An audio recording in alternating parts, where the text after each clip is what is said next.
Hey everybody, Adam here with Hometown Acres. Welcome back. First thing I want to do to this building before we start moving in is I want to get some lights hung in here. So in the dead of winter when it gets dark at 4:30, 5 o'clock, I can still come in here and work after dinner if I need to. And 100 watt UFO LED high bay lights. And we have 16 of them. So we're going to have 8 in here inside the building.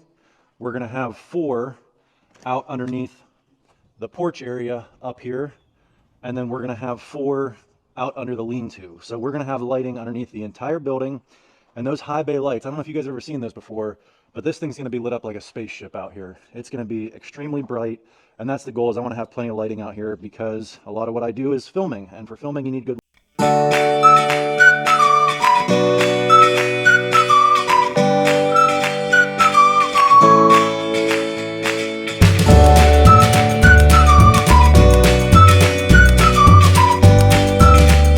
until it was pitch black out here to come out here and try out these lights.